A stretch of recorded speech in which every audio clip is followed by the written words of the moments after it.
तो 9 जून के चारों शिफ्ट के जो क्वेश्चंस मेरे पास आए हैं इंडस्ट्री 4.0 के सारे क्वेश्चंस और जो कुछ भी आंसर्स है वो हम लोग डिस्कस करेंगे।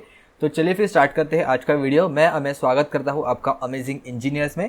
सबसे पहले है कि which industrial revolution is called as the second machine age. तो यहाँ पे थोड़ा ट्रिकी क्वेश्चन है, सेकेंड मशीन एज यहाँ पे इन्होंने पूछा है। तो ऑप्शन यही थे कि first industrial, second industrial, third या फिर फोर्थ इंडस्ट्रियल रिवॉल्यूशन। तो सेकंड मशीन एज है वो एक्चुअल में फोर्थ इंडस्ट्रियल रिवॉल्यूशन हम उसको कह सकते हैं, फोर्थ इंडस्ट्रियल रिवॉल्यूशन। क्योंकि अभी हम लोग देख सकते हैं कि पहले जो सेकंड इंडस्ट्रियल रिवॉल्यूशन था उसको हम लोग फर्स्ट मशीन एज यहाँ पे उसको कह सकते हैं कि यहाँ पे बहुत सारी मशीन है वो डेवलप हो गई थी और इलेक्ट्रिसिटी वगैरह डेवलप होने की वजह से। और अभी हम लोग बहुत ही स्मार्ट मशीन्स यहाँ पे डेवलप हो रही है, मशीन लर्निंग वगैरह भी बहुत सारे डेवलपमेंट हो रहे थे, इसलिए हम लोग इसको सेकंड मशीन का एक एज है वो कह सकते हैं। आगे है what is the meaning of the G code in the CNC machine. तो जी कोड हम लोगों ने देखा था ऑलरेडी। तो गिवन ऑप्शन यहाँ पे एक स्टूडेंट ने भेजे थे, तो उसमें से प्रोग्रामिंग लैंग्वेज है वो यहाँ पे करेक्ट ऑप्शन है वो हो सकता है। नेक्स्ट एक क्वेश्चन था बिग डेटा से, एक्सपेक्टेड नहीं था लेकिन बिग डेटा से क्वेश्चन आया था कि व्हाट इज द 4 वीज ऑफ द बिग डेटा। तो 4 वीज क्या होते हैं? First one is volume, second है variety, third one is velocity and fourth one is veracity. Okay, तो इसका मीनिंग क्या है यहाँ पे मैंने लिख दिया है, चाहे तो वीडियो पॉज करके देख सकते हो। नेक्स्ट एक क्वेश्चन था रिलेटेड टू HEV यानी कि हाइब्रिड इलेक्ट्रिक व्हीकल से रिलेटेड क्वेश्चन था, तो शायद ये आसान सा क्वेश्चन हो सकता है। और बाद में डेफिनेशन ऑफ द ऑटोमेशन है। तो ऑटोमेशन मतलब बेसिकली ऑटोमेटिक सारी चीज़ें है वो करना, जहाँ जिससे ह्यूमन जो लेबर है वो कम से कम हो सके। तो इससे रिलेटेड कुछ ना कुछ एक ईजी सा ऑप्शन यहाँ पे रहेंगे, एग्जैक्ट ऑप्शन अपने पास अवेलेबल नहीं है। नेक्स्ट है use of the cyber physical space in medical. तो cyber physical space in medical का यहाँ पे रिलेटेड कुछ था, एग्जैक्टली सेंटेंस में समझ में नहीं आया, लेकिन यहाँ पे स्टूडेंट ने ऐसा कुछ यहाँ पे हमें आगे आंसर करके दिया है, तो यही कुछ ऑप्शंस में रहेगा। नेक्स्ट है विच एक्चुएटर कॉजेज द डिस्प्लेसमेंट। तो कौन सा एक्चुएटर है जो डिस्प्लेसमेंट कॉज करता है? तो फर्स्ट लीनियर या फिर हाइड्रोलिक। तो एक्चुअल में लीनियर भी और हाइड्रोलिक हम लोग दोनों कह सकते हैं जो लीनियर डिस्प्लेसमेंट के लिए एक्चुएटर है।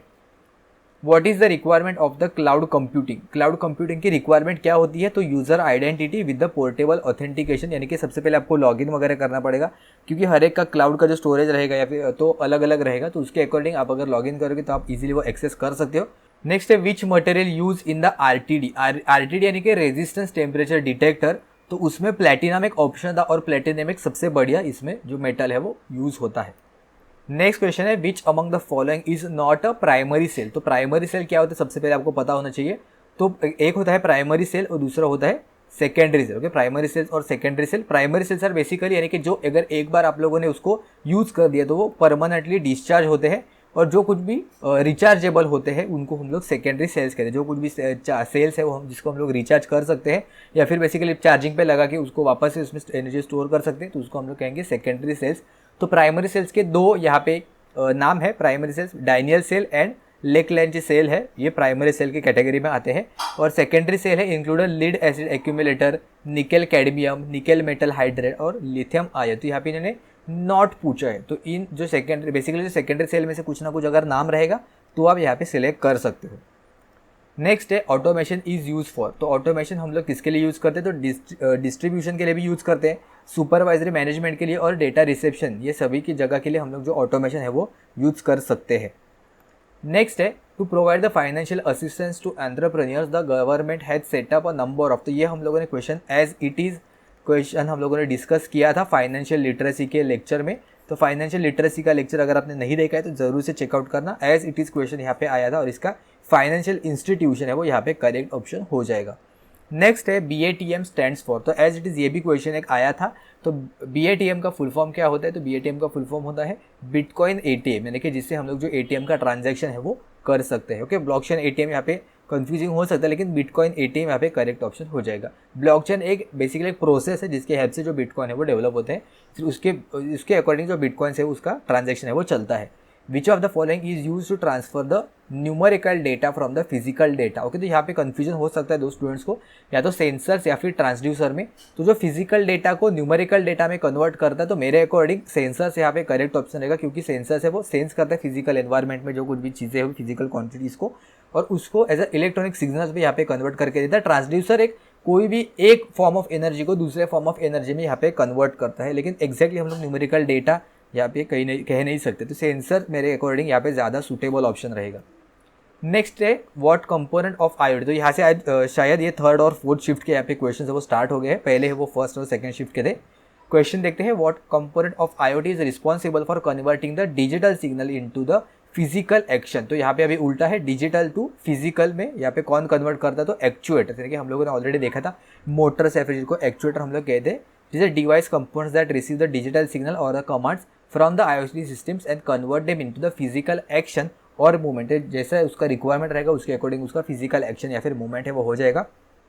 नेक्स्ट एक क्वेश्चन था, in which application domain is ISA 100.11a primarily use. Okay, तो बहुत ही एक डिफरेंट टाइप का क्वेश्चन था, क्या है देखते हैं। ISA 100.11a is primarily use in the industrial automation domain. Okay, तो यहाँ पे ये इंपॉर्टेंट हो जाएगा, इंडस्ट्रियल ऑटोमेशन डोमेन में यूज होता है। Specifically it is a wireless communication standard develop by the international society of automation. तो ये अभी वर्ड आया है तो देख लेना कि ISA क्या होता है, international society of automation for the industrial control system and the process automation. तो शायद आगे पूछा जा सकता है कि जो ऑटोमेशन से रिलेटेड कोई भी अगर डिसीजन लेने हो या फिर वो बिग इंपॉर्टेंट है वो तो इंटरनेशनल सोसाइटी ऑफ ऑटोमेशन के हेल्प से वो लिया जाता है, या फिर जो कुछ भी स्टैंडर्ड प्रोटोकॉल्स रहेंगे वो ISA इसका शॉर्ट फॉर्म है। तो अभी थोड़े डिफिकल्ट टाइप के क्वेश्चन हम लोग एक्सपेक्ट कर रहे हैं, तो उसके अकॉर्डिंग आप प्रिपरेशन अपना देख लेना, ठीक है। वो जैसे हम लोग क्वेश्चन मिलते जाएंगे वो हम लोग लाने की कोशिश करेंगे ताकि आपको एक आइडिया आ जाए कि रिसेंटली अभी जो शिफ्ट हो रहे हैं तो उसमें क्या टाइप के क्वेश्चन वो आपको पूछे जा रहे हैं। तो यहाँ पे इसका वायरलेस कम्युनिकेशन या फिर इंडस्ट्रियल डोमेन ऑटोमेशन इसका करेक्ट आंसर है वो हो जाएगा।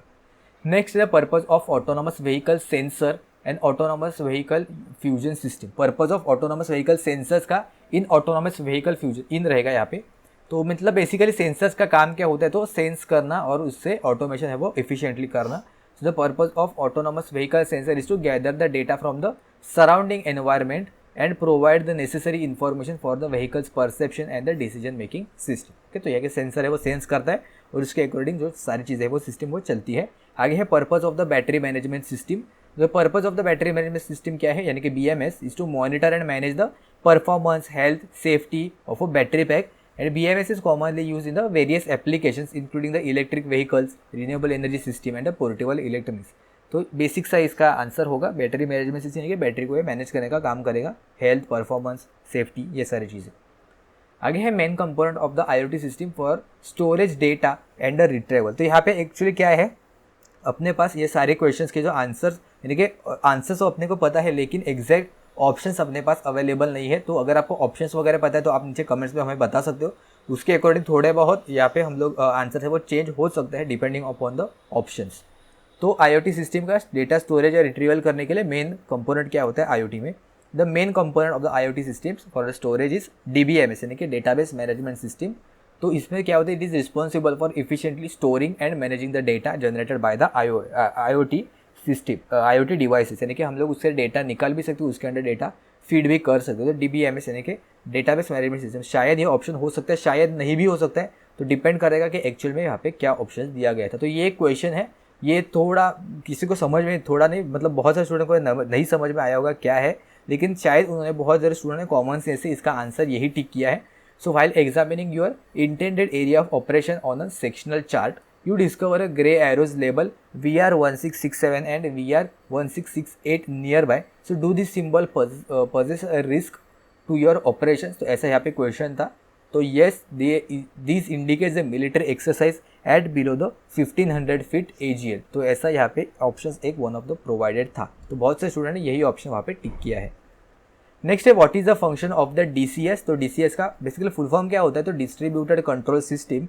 So primary function of the distributed control system is to monitor, control and manage the industrial processes or the systems in the real time। तो distributed control system से ये सारी चीज़ें हम लोग कर सकते हैं रियल टाइम में।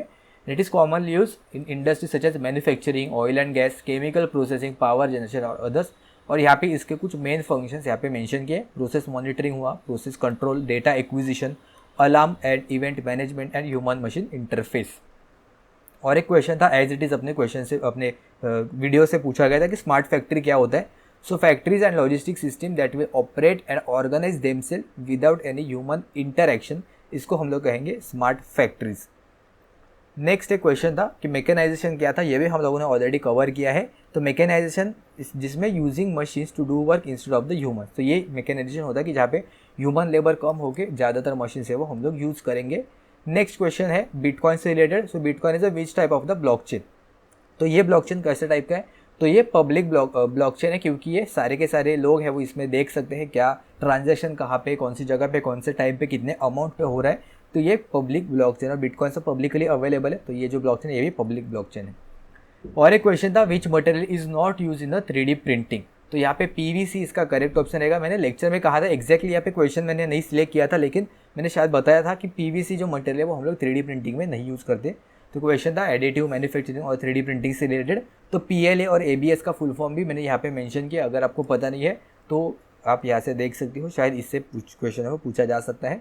और यहाँ पे और कुछ यहाँ पे 10 क्वेश्चंस थे, एक स्टूडेंट ने मुझे भेजे थे, लेकिन उसका एक्चुअली सेंटेंस फ्रेमिंग मुझे समझ में नहीं आया, तो इसलिए मैं यहाँ पे नहीं कवर कर रहा हूँ। मतलब आप यहाँ पे देख तो सकते हो, लेकिन ज़्यादा हम लोग डिस्कस नहीं कर सकते क्योंकि एक एक वर्ड या फिर 2-4 वर्ड में इन्होंने मुझे सेंड किया था। तो IoT का मिलिट्री प्रोटोकॉल से रिलेटेड क्वेश्चन था, डिज़ाइन और यूटिलिटी पैटर्न से रिलेटेड क्वेश्चन था, फिर फायरवॉल से रिलेटेड क्वेश्चन था, फिर इलेक्ट्रिसिटी मास प्रोडक्शन इन विच, यहाँ पे उन्होंने सिर्फ भेजा था, तो कंट्री में या फिर स्टेट में, कौन सा एक्चुअल में था यहाँ पे इन्होंने नहीं भेजा था। तो पिछले एक शिफ्ट में स्टेट से रिलेटेड क्वेश्चन है कि कौन से स्टेट में सबसे ज़्यादा विंड एनर्जी प्रोड्यूस होता है, ऐसा एक क्वेश्चन था। उसके बाद स्काडा का फुल फॉर्म पूछा था एक क्वेश्चन में। तो स्काडा का फुल फॉर्म क्या होता है, तो supervisory control and data acquisition. Okay, तो बहुत स्टूडेंट को पता रहेगा। तो स्काडा का full form supervisory control and data acquisition, उसके शायद आगे सिस्टम भी लिखा था, लेकिन पहले के जो वर्ड्स है स्काडा के वो करेक्ट होने चाहिए, तो उसके आगे सिस्टम रहेगा तो भी चलेगा। सर्टिफाइंग मार्क, हॉलमार्क, ट्रेडमार्क से रिलेटेड क्वेश्चन थे। ईमेल रिफॉर्म, तो इसका मतलब मुझे नहीं समझ में आया एक्चुअली में क्या था, ऑप्शंस भी। और 2D 3D से रिलेटेड क्वेश्चन था कि 3D एंगल आइसोमेट्रिक पर्सपेक्टिव की क्या था, तो एग्जैक्टली नहीं समझ रहा है यहाँ पे इन्होंने जो क्वेश्चन पूछा था इसके अकॉर्डिंग। तो ये थे 9 जून के ऑल शिफ्ट्स के जो सारे के सारे क्वेश्चन थे। इसके अलावा अगर आपको कुछ याद है, अगर आपको समझ में आ रहा है या फिर आपके पास क्वेश्चंस अवेलेबल है विद ऑप्शंस, तो हमें नीचे कमेंट्स में बता सकते हो। और अगर आपका जैसे क्वेश्चंस पेपर खत्म होता है तो वैसे हमें आपके जो क्वेश्चंस है वो यहाँ पे इस टेलीग्राम के ग्रुप पे या फिर मुझे पर्सनली मैसेज कर देना @amazingengineer पे, तो हम लोग जल्द से जल्द वो कवर करने की कोशिश करेंगे। और अपना कोर्स है वो एक्चुअली में सारे के सारे जो कोर्स है वो सारे के सारे टॉपिक्स है वो ख़त्म हो गए। अगर आपको नहीं पता है तो इंडस्ट्री 4.0 के सारे के सारे टॉपिक्स हम लोगों ने कवर किए हैं along with the common topics और ABC तीनों के तीनों ग्रुप पे। ठीक है, तो अगर आपको वीडियो हेल्पफुल लगा तो वीडियो को लाइक कर देना और चैनल को सब्सक्राइब करना मत भूलना। और मिलते हैं हम लोग नेक्स्ट वीडियो में किसी और टॉपिक के साथ।